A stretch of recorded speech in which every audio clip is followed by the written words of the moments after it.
Hello and welcome to Series 3 of Greenbelt's Somewhere to Believe in podcast.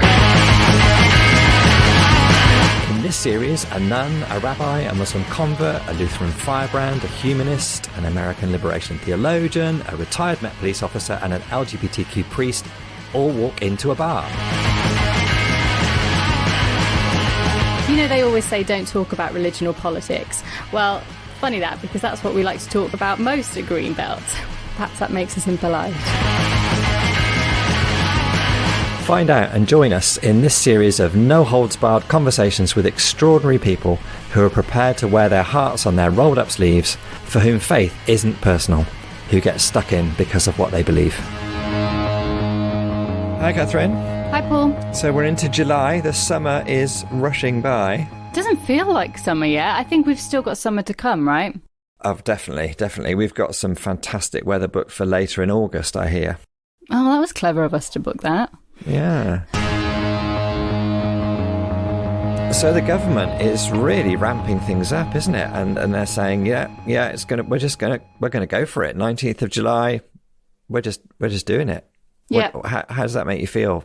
What are your thoughts around that, Catherine? I think I'm ready for it. You're ready. Yeah.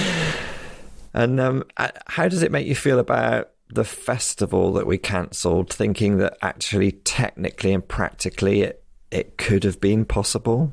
I still don't think that it could be possible, actually. I think that we still made the right decision, because even though we've got this 19th of July and they're saying that we're not going to go backwards, I guess that's still TBC and it's still really up in the air and it's still a live pandemic and live issue. And teamed with all that, I don't think there's clarity around insurance yet. I think that there was a real, the landscape had changed. There was a lot of suppliers and artists that have been affected by this, not be able to have artists from overseas. There's still a question about that, whether the artists coming in need to quarantine. Suppliers, a lot of suppliers are still in short supply, people have gone under. It's really not settled yet. It's a really difficult landscape. And so I think that wholeheartedly we made the right decision. It's not like you can just suddenly switch a switch and everything goes from A to B. It's quite complicated and nuanced, and I think it's the right thing. And one thing I'm noticing is, of course, you feel ready for it. I feel ready for it. I think it's the right thing that we move towards, an opening up as soon as we safely can. But I'm noticing that a lot of people are very nervous. A lot of people are very cautious on an individual level, on an institutional level. We've been conditioned by this whole experience into feeling super, super nervous about things. And I don't think that's going away anytime soon. No, it's going to take a while, isn't it? Yeah. So anyway, we shall see. By the time our podcast series 3 comes to an end, we'll be living in a different sort of environment. And how will we make a podcast against a backdrop where there isn't a lockdown? What will we have to talk about? Come on. Well, perhaps we've had a good time anyway.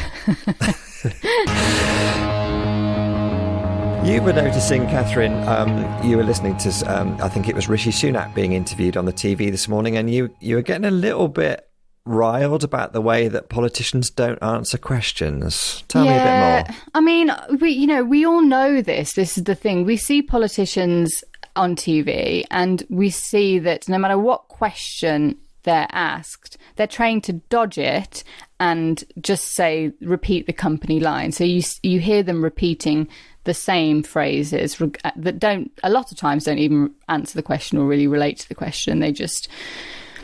And I just got really annoyed this morning seeing that, because I thought that it's like a real assault on democracy.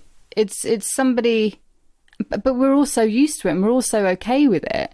Like in a democratic society, shouldn't you be able to ask politicians questions and get an honest answer, be able to honestly see what they're thinking, what their plans are? Yeah. That to me would be, but we're all okay with the fact that doesn't happen, that our politicians are media trained. It's just such a rarity to have a politician who really just completely speaks sort of like from the hip, as it were, and just actually instinctively responds to a question. Yeah, it's very stock, isn't it? And that's how it works. It makes it impenetrable. It makes us on the outside. When we shouldn't be on the outside, we should be on the inside. Like, I always think about, people always say that the politicians work for us. And that's something that I keep trying to remember. We had Russell Brand to the festival the last time we were in a field. And of course, he continues to be making these really, really intriguing and imaginative, provocative podcasts and stuff. He always gets these super interesting guests on, and you were listening to one of his most recent ones. So interesting. Yeah, he has a podcast on an app called Luminary, which I signed up for at the start of the summer, and I've just been listening to loads of them. And a lot of the guests are people that we know and have had at the festival, and it's just really interesting. And I was listening to one yesterday with an author and a writer called Angela Nagel, and she was giving a bit of a criticism of this idea of liberalism, and how one thing that I found really interesting, she was talking about how like a lot of black voters in America voted for Trump. Not I don't know the percentage, I'm guessing that lots didn't as well, but a significant amount for which is surprising, I think. And she was talking about how the liberal left have this idea of diversity, and it's almost taken over from the idea of inequality. Like, it's an idea that is really, the reason why it's got a lot of traction is because it's really easy to get behind and to show and to wear on your sleeve without making too much change. Like, you can diversify your panels or you can diversify your company, but does it make any change to the lives? Like, does it make any change to inequality? Not really. Whereas what Trump kept banging on about was creating more jobs, creating more jobs, creating more jobs. And especially for like minority communities or even the black community, like that would change people's lives in a significant way, which I thought was really interesting.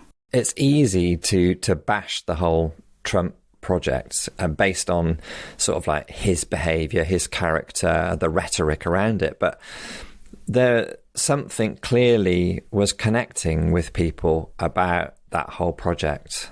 And there's something to me that I think that we haven't quite got right in this conversation about diversity, which is about, like, is that just making our white spaces more diverse, or are we really creating like equal spaces where that space is created for everybody? So who are we chatting to on the podcast today, Catherine? Today we're speaking to Dante Stewart, and Dante Stewart was one of the first conversations we actually recorded in this podcast, so some of the references are from a while ago. But Dante Stewart is an American and an ex-American footballer, college football player, and he's also a theologian, a black theologian, and we got recommended that we speak to him as like a really up-and-coming, brilliant voice, and didn't disappoint. A very different sort of conversation and voice to the rest of the series, but that's what we're trying to bring you, a whole range of different sort of faith speakers. But yeah, we love chatting to him, and we hope you enjoy listening to him as much as we did.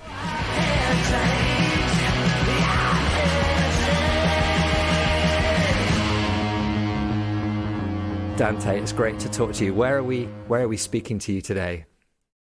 Yeah, so I am currently in Augusta, Georgia.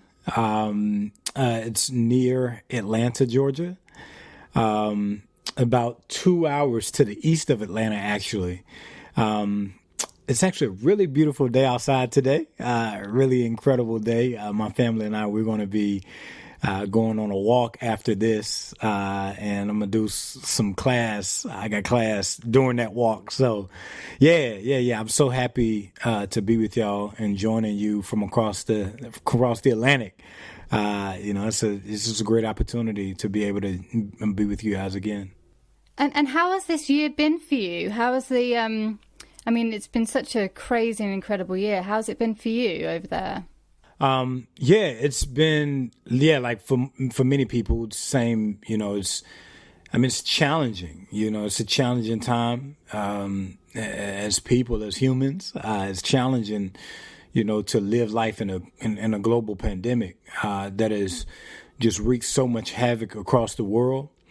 And in some sense, not only are we dealing with a global pandemic, but we're dealing with, the other pandemics of, racism and sexism and misogyny and homophobia and transphobia and just increasing global inequality, as well as trying to engage in our larger societal structures, which oftentimes, whether you're in the UK or the US, seem to be ungovernable, seem not to reflect both the lives as well as the vision of life that those who are citizens desire for ourselves.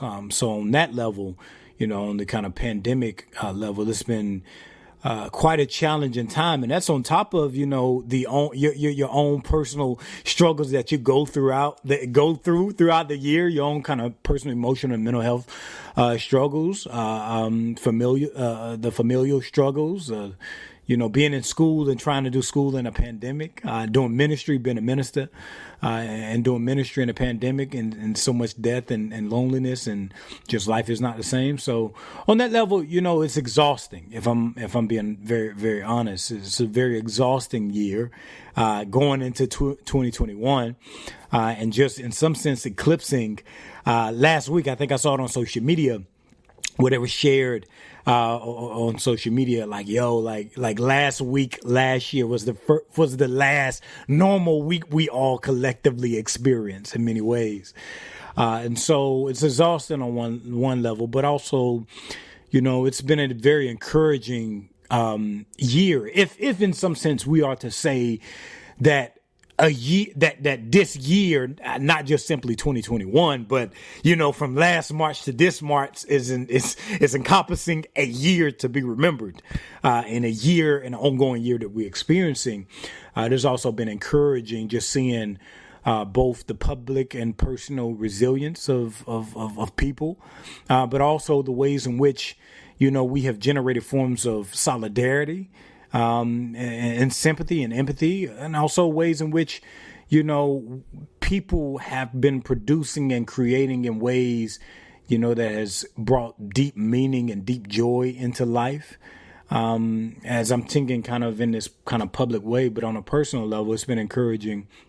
As I've been able to finish my book throughout the pandemic and all that is going around with George going on, globally as we struggle against white supremacy in the form of police brutality and violence and terrorism, to be able to create and produce a book and to, in some sense, not give up on so much of life. I will say it's been encouraging, and we're expecting baby number 2.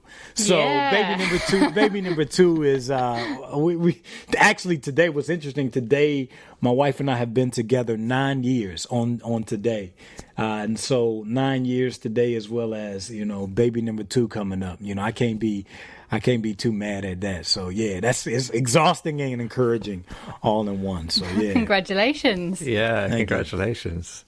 And where do you dig into, Dante, for the resources and the energy and the direction and the vision to keep going, in the face of, like you say, not just the COVID-19 pandemic, but the broader, the wider reachings, almost the longer lasting pandemics of inequality, of racism, etc. Where do you go for your resource to keep you going? Yeah, wow, that's a great question, actually. For me, I think on the one level, it's been, internally. So whenever life gets confusing, oftentimes when we're particularly talking about resilience, much of our resilience is being able to face inward and find the kind of inward resources to be able to believe that life does not end in this moment. So it is, in some sense, have been an inward turn. So getting alone with myself to kind of deal with, how am I feeling? How am I doing? What's going on, with me? And so, every morning, just a constant for me. I wake up around 4:30, 5 o'clock every morning, and I'm, working out, and during that time of working out, it's kind of my kind of spiritual nourishment time, my devotion time, to really, as I got my music on, I'm really, in some sense working out, but I'm also, releasing those endorphins and serotonin, to kind of help me, get that kind of mental, and physiological boost. But also, it's been a turning outward as well. And so, not only doing therapy and being able to process a lot of things through therapy, but leaning on the resources outside of myself, of course, through my wife and through my family and us kind of going through it together. But, I think for me, it's been also, reaching out to my community and my church family. Even though we're not meeting and haven't met since things shut down, we have still been so intimately and deeply connected with one another, as a religious space and community.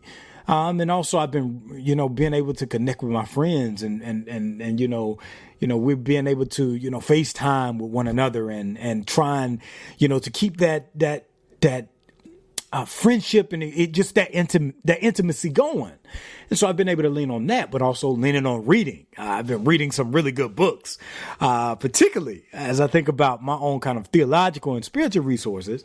Rowan Williams out of the UK has really kept me going. Brother Rowan is, has been top shelf for me, or whatnot, being able to really lean on Rowan's kind of reflection, but also meet up my friends in the UK as well, and even my friends here, and being able to express myself through writing. That's been a lot of times been what's been keeping me going as well. I was reading recently Octavia Butler. It was really good. Octavia Butler is a black science fiction writer. And I was reading this really good thing that she wrote in Essence magazine, called A Few Rules for Predicting the Future. And I was also reading in Micah, not too long ago, where Micah at the end of the chapter, at the end of the book, was like, one day is coming where it's going to be a time for building.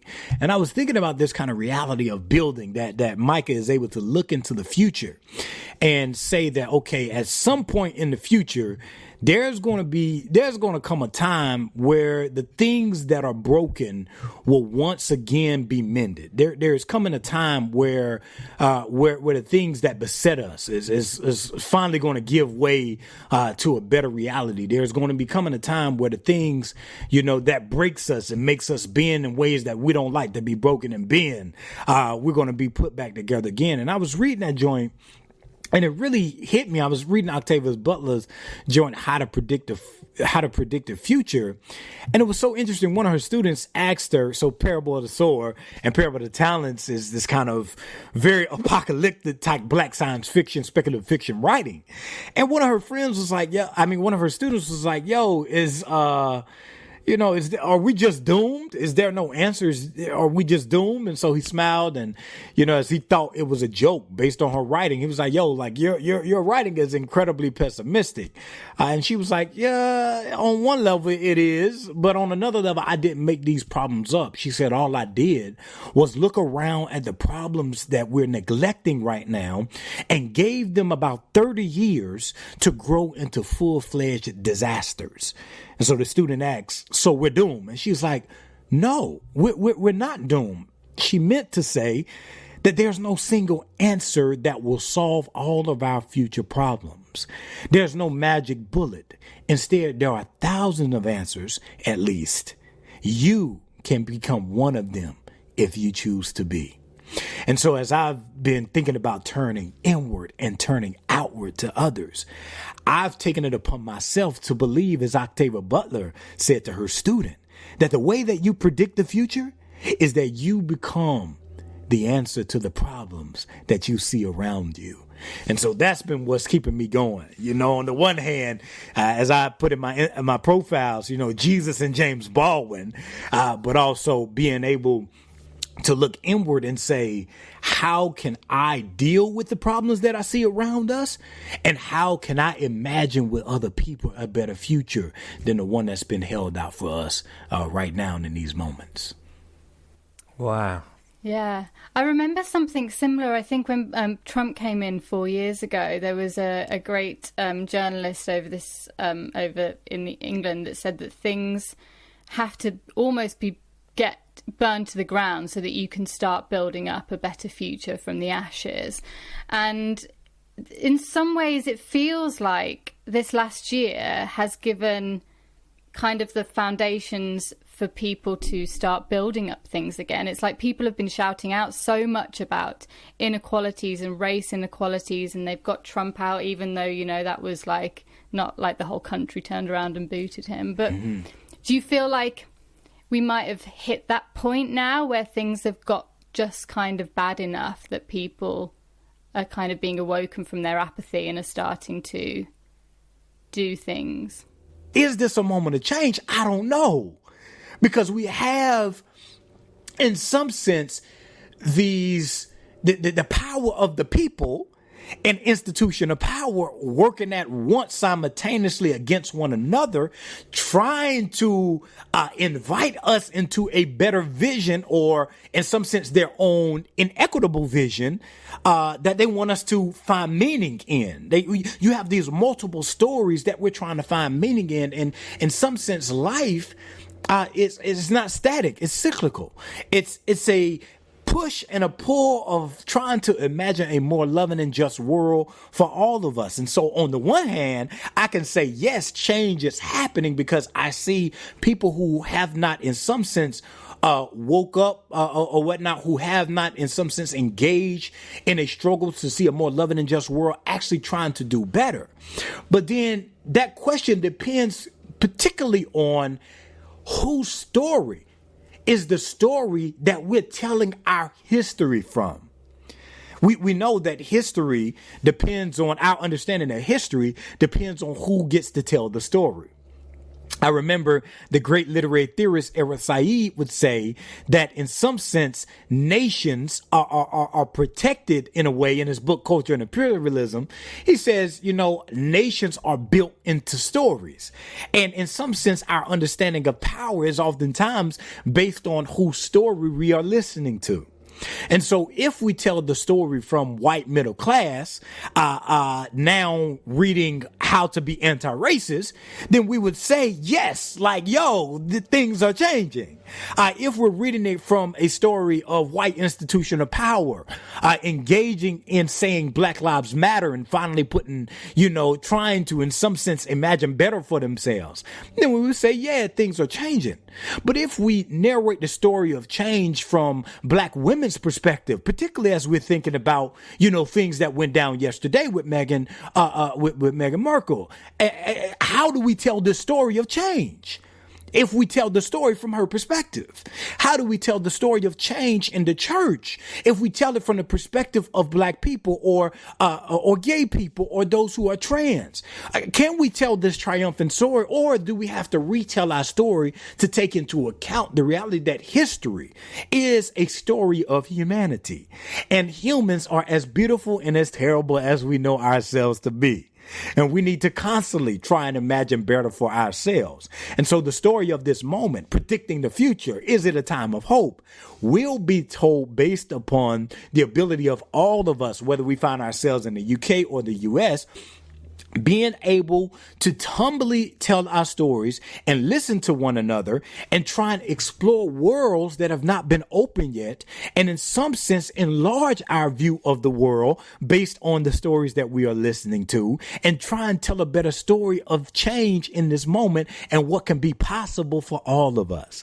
And so to answer your question, I hope that answer, you know, your question in its best way I can try and answer it. I don't know, but I want to try and figure that out as well.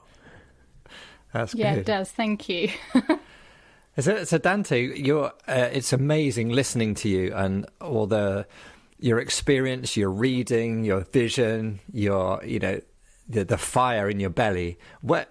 How about you growing up? Where did that come from? How were you raised? we were raised Pentecostal, but my mom and my dad were raised Baptist and Methodist, particularly.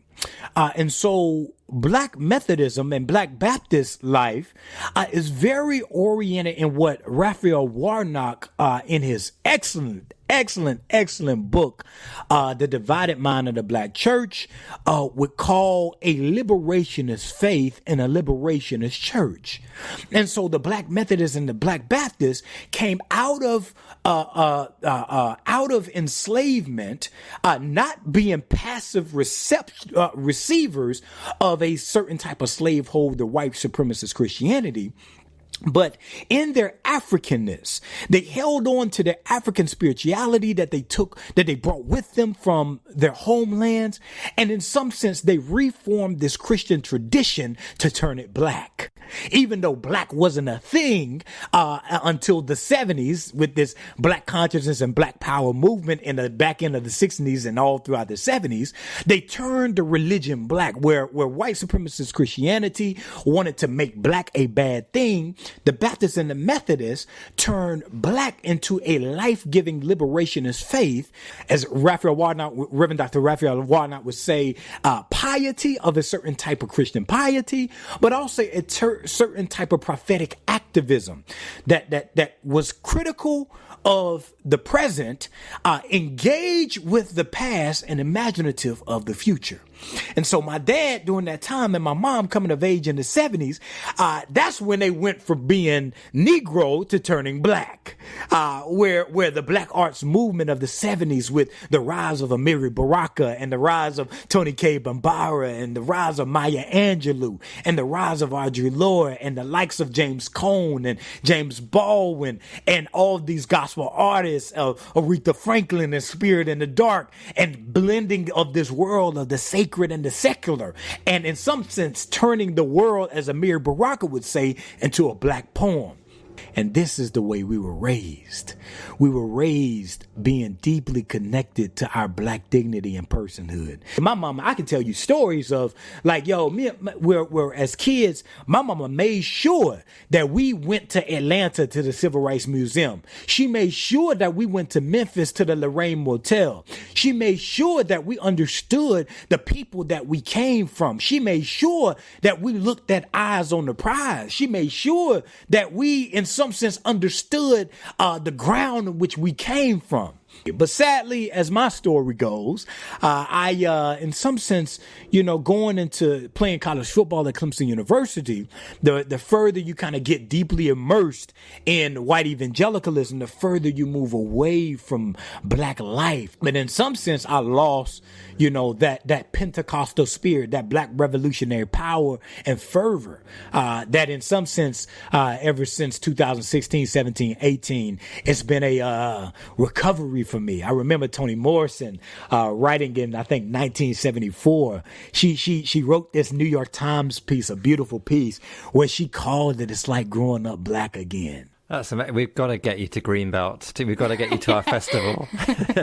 Say the word. When this pandemic over, me and my wife been wanting to come to the UK. So you mentioned a couple of times there this kind of like evangelicalism, this right-wing Christianity that's kind of like a bit of a, I don't want to say plague over America, but maybe that's the right word. Can you think of a better word, Paul? Well, it seems endemic. I don't know. Yes, thank you. Possibly. Which seems endemic over America. And so that's something that you started to kind of engage with, or kind of saw that effect on you through college? Yeah, going to Clemson University, which is a predominantly white institution. The black population at Clemson University is, I think, like 6 or 8%. And so usually when you go into predominantly white spaces, whether you desire it or not, that space will always socialize people into the concerns, into the politics, into the practices, and into, in some sense, the values of the dominant group that you are in. And so, in some sense, to be in that space is to be immersed in a world that does not know you the way that you know you. It's as I love the way Kiese Layman put that joint. in some sense, to go into this white space is to be distanced from what he calls black abundance. It's to be distanced from, the ways in which we learn how to love and learn how to fail and learn how to grow up and learn how to make something out of nothing. And so to be in this space, when I talk about these white spaces, I'm talking about the white institution of power, the white claim upon the world, the white space that in some sense believes itself to be the norm. And so to be inside of this space, which believes itself to be normal, as I said, is also in some sense to be taken out of the spaces that we oftentimes call home. And in some sense, is to look back at those spaces that we come from with a critical eye, because everything about these white institutional spaces say that this is the place that's right. This is the place that is to be desired. So oftentimes we look at our home spaces and our home churches and our family and our literature and our beauty and our creativity as less than to be desired and less than right.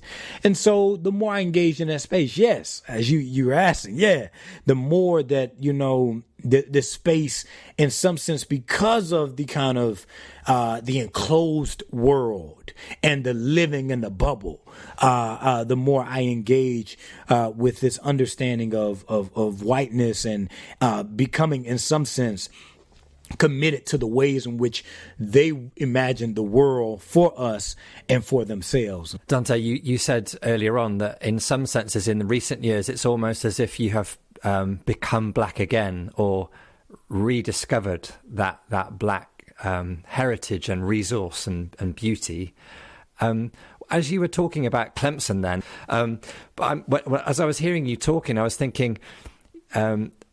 I don't know. I was thinking about stories of exile and being strangers in a strange land, and all those sort of Christian biblical ideas of just not being taken away from where you're rooted and where you belong, and having to somehow learn to sing your song in a strange land. Was there some of that sort of experience of feeling almost exiled from who you were when you were in Clemson, in a spiritual sort of sense? Well, I wouldn't say necessarily at Clemson, because you got to realize at this moment, I didn't have this awakening during that time. Yeah. I was very much kind of a cog in the wheel. I was very much deeply invested in this space. And so my kind of transformation and exit, didn't happen till many years later. I was in, I went in college in 2010, and, all throughout college, around 2012 is when I really kind of 2011, 2012, got deeply immersed in the kind of FCA white evangelical world. And that lasted all the way up until 2016, 17, and 18. At 17 and 18 is when I finally, my wife and I made our exit from that particular space. And so, during that time, it wasn't exile at that moment. It was very much investment, and benefiting from a certain type of narration of a story of me being exceptional, me being the exceptional black person in that space, me being very charismatic like I am right now, being able, to think about big ideas and bring them together in very charismatic ways. That was to be desired, and so, I was able to pull, John Calvin and talk about the relation of Calvin's institutes to, the doctrine of penal substitutionary atonement, or being able to connect, apologetics and Luke chapter 24 or Acts chapter 9 or whatever, or kind of the whatever ways in which, you perform, if we are to think about faith as a public performance. I think that language to think about, performance studies and black studies, and the ways in which, black studies and performance studies talk about the ways we embody ourselves and our desires, and engage in those things in very public and performative ways. So in some sense, if we think about the worship day, Sunday, as a performance of our faith, faith would help us in understanding, what type of faith are we performing? And so as I think about that, I was able to, perform those type of faith ways and faith stories and faith practices in really good ways that brought me a lot of value in the white Christian space. But it wasn't until, the shootings of 2016, particularly of Alton Sterling, Fernando Castile, and the presidency of Donald Trump, and then the subsequent me being called upon to lead a group through a book by a white pastor in Minnesota, that I begin to, start to question many of the assumptions of the white world, of the white Christian experience. And it wasn't overnight. This was a long, hard, discouraging, depressing, and challenging process. It's a very hard journey. It ruined friendships. I lost a lot of opportunities. I hurt a lot of people along the way because of my deep investment and my benefit. And so it's been years, if I'm thinking about exile or whatnot, and this kind of exilic narrative for my own story, exile. I was comfortable in Egypt. I wasn't, I wasn't experiencing exile for many years. Yeah. I was very much a part of this Egyptian project of assimilation and building my own kind of value within this white Christian tradition, and in some sense, exploiting that value as well through knowing how to maneuver in this space. And so it wasn't until those shootings happens, and really, I credit my wife with a lot of my transformation, which the majority of my transformation, my wife being honest with me in ways that I did not want to be honest with myself. That sometimes, as I think about my own journey of exile in Egypt and my long time benefiting in Egypt and my lonely journey of exile and still even going through it and finding my way back home into the black space, it is hard to embrace our own freedom and liberation because of the ways that our oppressors have made us feel that we are less than human and can only survive based on their resources, and that our freedom, our journey of freedom, is not our blessing, but it becomes our burden. And I think about my own story of Egypt. Was it possible that I benefited in Egypt the ways that I did and struggled through exile the ways that I did? Because I forgot the story of the black women and the black men and the black faith that I came from. I can remember my grandma saying, right now, boy, don't you forget where you come from. And I think about the ways that I forgot. Is it possible, that I forgot the story that I came from? And is it possible that we don't experience exile and we struggle through exile and we get comfortable in Egypt? Because oftentimes the story that gives us meaning is a story that benefit us personally at the expense of solidarity with our larger community. And how has that, in reality, how has that changed your faith or your understanding of your faith going through that exile and away from that more white evangelical kind of take on religion? One of the saddest things that I've come across over the last few years is that many people cannot imagine a faith story beyond the faith story of white evangelical Christianity.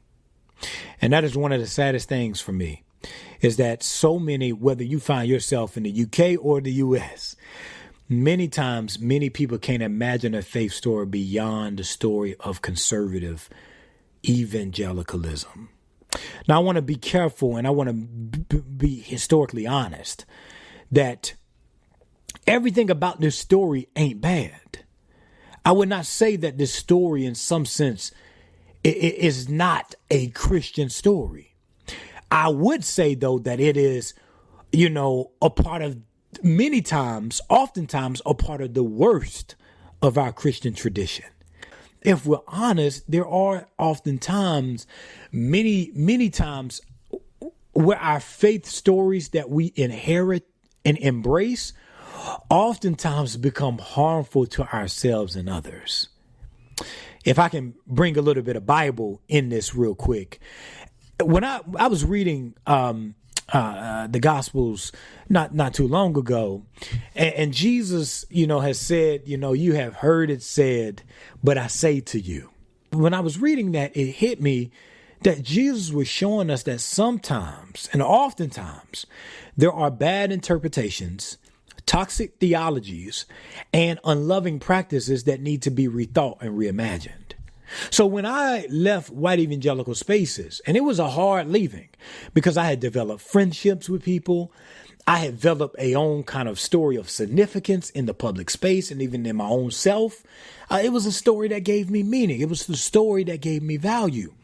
And oftentimes when you leave those spaces, you're leaving a meaningful part of how you understand yourself. I had to take on a better faith story than the faith story that was offered to me than white evangelicalism.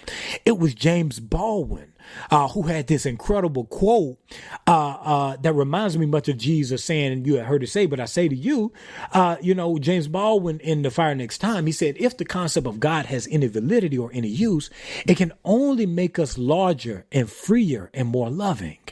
And if God cannot do this, if this idea of God cannot do it, then it's about time that we get rid of him. And it is almost as if Baldwin would say with Jesus that sometimes what you are committed to doesn't always match the character of God. And so for me, redirection meant I needed to be black first and then Christian. I wanted to be hella black and humbly Christian.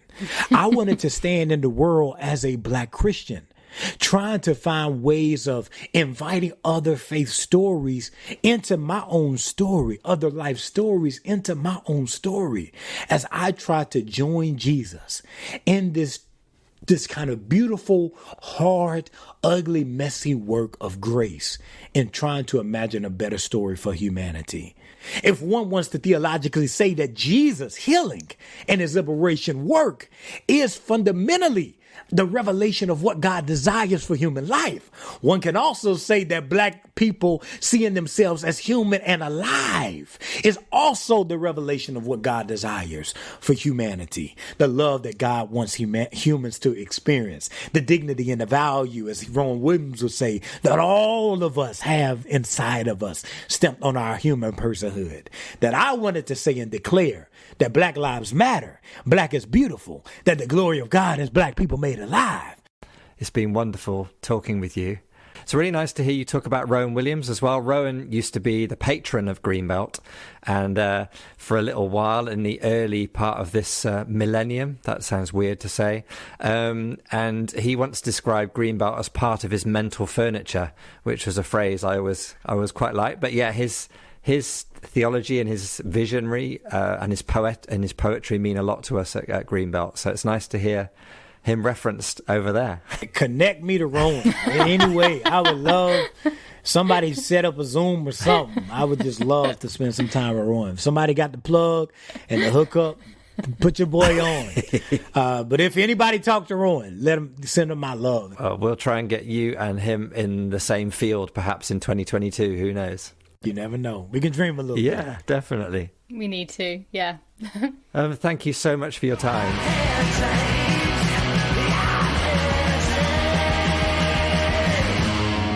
It's wonderful listening to Dante speaking like that. It's just, it takes you to church, doesn't it, in a way? Yeah, he's so knowledgeable and insightful. And yeah, I think I had a lot of moments that really changed the way that I saw things, really eye-opening moments from his conversation. What sort of things, Catherine?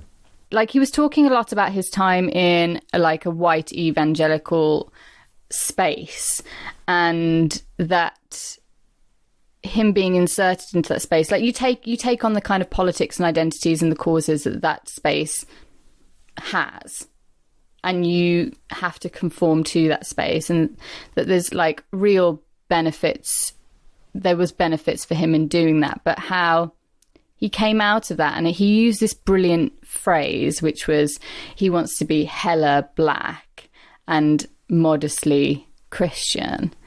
And I started to think about our festival, because I think that we really we are a predominantly white space, but we want to be really open and we want to be really welcoming, and we program a really diverse program, very intentionally diverse. But what I don't think is we don't have a space that's hella black. How do we do that? How can you make that sort of change from our point of view? That was like a light bulb moment to me about like how, because it's not about, when you have this white space, you're kind of saying, like he was saying, that's the aspiration that you give to people. That's the right way. And it's something that we've talked about and wrestled with as a festival over a very, very, very long time. But have we really done anything? Have we made that change? Those, I'm not sure. I think it's one thing to talk about it. It's another to sort of like make those significant, recognisable changes. One thing I was thinking about when he was describing being in that predominantly white space, and about how he was very honest, wasn't he? He said he even did quite well, benefited from it because he was a great sort of like orator. People loved being in his company. He was clever. He could do all that sort of stuff. It reminded me that a lot of times in life, you can perform a certain way. If you have a certain character, you can perform a certain way in order to be loved, accepted, fit in, etc. But sometimes performance isn't really true to who you are. And it made me think about the way that performance can be something that is a lie, or in great art, performance is the most truthful thing in the whole world. Do you see what I mean? It made me think about the whole idea of performance and identity. I think I felt the same as coming into a workspace, like having to conform to like a very male idea of leadership or of, a professional working life, and getting rid of those things that are, I guess, more natural to me, or maybe signify some more feminine traits, I guess, in inverted quotes. I think we're starting to look at that. I think we're starting to think about that. I don't think we're there, but I think we're starting to really think about how we can dismantle that. That sense of just giving people the license and the space to be who they are, and to be able to be comfortable and proud about that, rather than having to conform and perform. And just really looking at what these spaces, like, I think this year and last year is the first time that I started to really think about spaces, who they've always been taken up by, who they work for and who they don't work for. And I know we had a conversation with Dream Nails where we talked about this and about like the gig space primarily being built around like very typical male behaviours. And I've never even thought about spaces like that before. And I think it's something we really, really need to dig into and break apart in order to strive for that real equality. There was a James Baldwin quote that Dante said, reminded us about, which you particularly liked. He said, if the concept of God was any use, it can only make us freer and more loving. And if God cannot do this, then it's time that we get rid of him.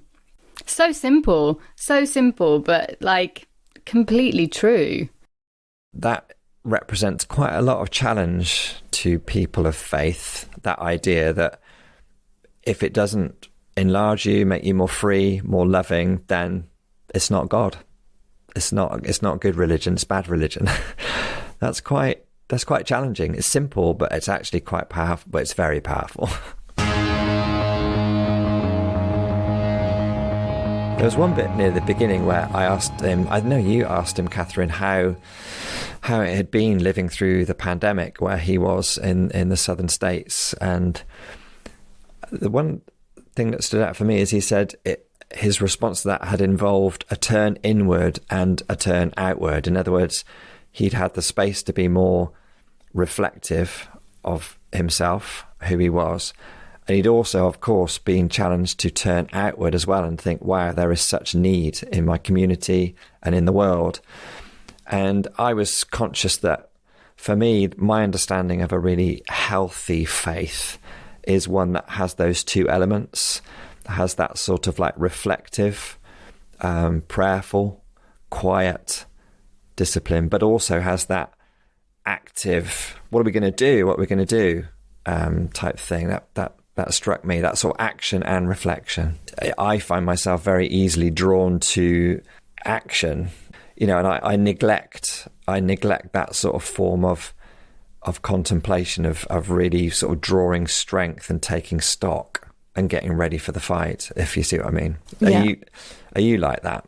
Yeah, I haven't been this last year and a half, which I've really enjoyed, but I have been before that, because I've always just worked long hours, commuted, travelled. I'm kind of just going through the motions of a day, like come back, cook for myself, clean for myself, maybe watch some TV, go to bed, wake up early, make a coffee, get on a train, go to London, do some work, come back. You kind of just get in this routine just to get through the day.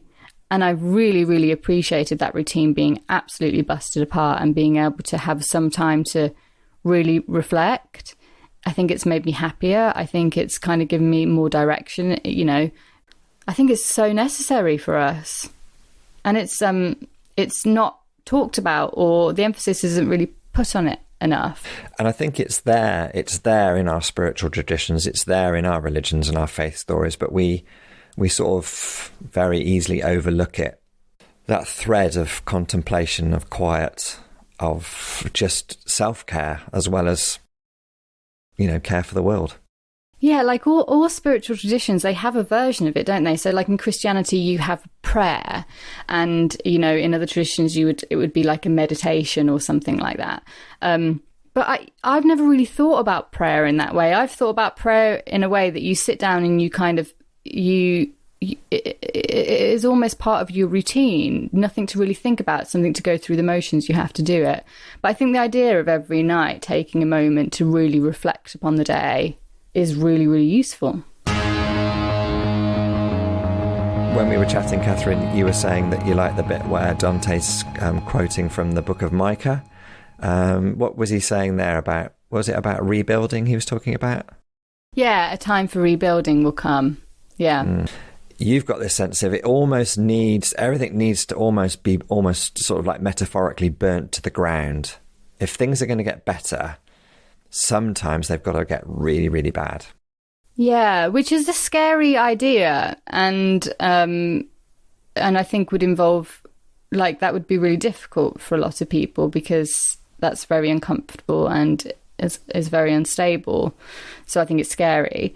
But there's just something in me that thinks like it's the only way. Because what I see happening now is that, like, a lot of corporations, I think they call it like greenwashing, or there's probably another word, where a lot of corporations and institutions are changing and marketing their way in a different way, which feels like social change is happening. So you have like companies like Amazon being like, yes, Black Lives Matter, whilst at the same time, not paying black workers in Alabama anywhere near a decent wage, or giving them, proper workers' rights or anything like that. So it's it doesn't mean anything, but I fear that that change could come and be quite superficial. And that's what happens when you don't break stuff apart, when you keep those kind of structures in place and try and create change around them. Like, how much does that actually work? Yeah. Another writer who Dante references is Audre Lorde, and she's written very powerfully about, from a black perspective, about the idea of, if you're gonna dismantle the mansion of the plantation owner, don't then just rebuild sort of like an equivalent mansion using the same materials in the same fashion, because you're going to end up with a system that will be very much the same. A bit like what you're saying, it's only going to be a superficial sort of reset, when actually the sort of rebuilding that Micah is prophesying in the Bible is a really radical rebuilding that will look very different, that might not use the same materials. There's one bit that I really liked, Catherine, is that, and it's very simple, but I've thought about it a lot since we talked to Dante. He reminded me that in the gospel stories, a lot of times it's said that Jesus says this phrase, "You have heard it said, but I say to you." In other words, you might think you know what your faith requires. You might think you know the story, but hold on a minute. Let me put it another way, or let me tell you again in a way that might make you think differently about it. That is so simple, but that, for me, is at the heart of a healthy religion, is the idea that you adopt this story, you take it on, but you never stop thinking about it or reworking it. But I like the way that Dante was saying what he thinks Jesus is doing there is effectively giving us all the permission to reimagine a better story. And I like that. You know, I think that's kind of what Dante did to me in this conversation. Like, I feel like he you know, talked about ideas and situations, especially around Black culture and Black identity, that I heard and I believe in, but he broke apart that conversation. He showed it me in a different way that I think is much more significant, deep, and yeah, I think he's done that. So we need to get him to the festival. He talks a lot about wanting to connect with his brother Rowan Williams. That would be brilliant. Let's see if we can make that happen. Anyway, wonderful. So our podcast series is drawing to a close. We only have one more guest next week, Katherine. Who are we talking to for our final episode of Series 3? Well, we are talking to Greenbelt regular and favourite Nadia Bolz-Weber. And we were really super excited to be able to include Nadia in this because she is a firm favourite. But behind the scenes, what perhaps Greenbelters won't know is how much she thinks of Greenbelt and how much she loves Greenbelt and how much she wants to support us. So occasionally we'll get an email popping into our inbox from Nadia, Katherine and I, and it'll say, count me in. If you'll have me, I want to be there. I'll get my airfares covered. I just want to be there. And that's a very, very lovely and precious thing.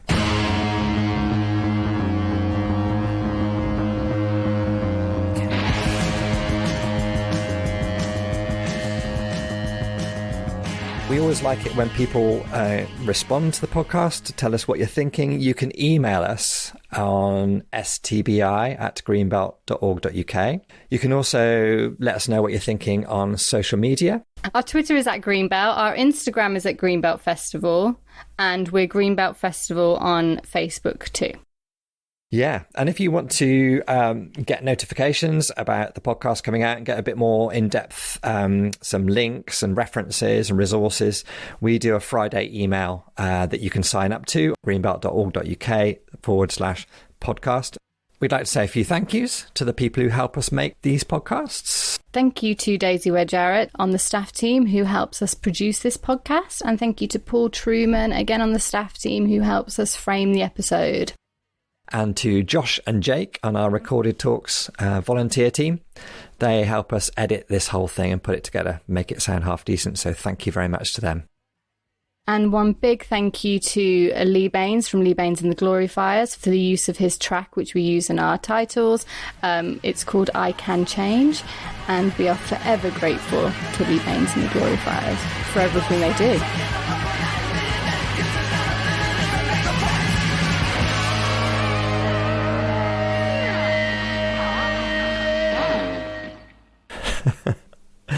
And if there's any listeners worried about the fact that Dante said top shelf in terms of Rowan's books, then top shelf clearly has a different meaning to Dante in the States than it does perhaps for top shelf publications here in the UK. So, but we probably won't include that because that's a reference that's lost on most people, so it's fine.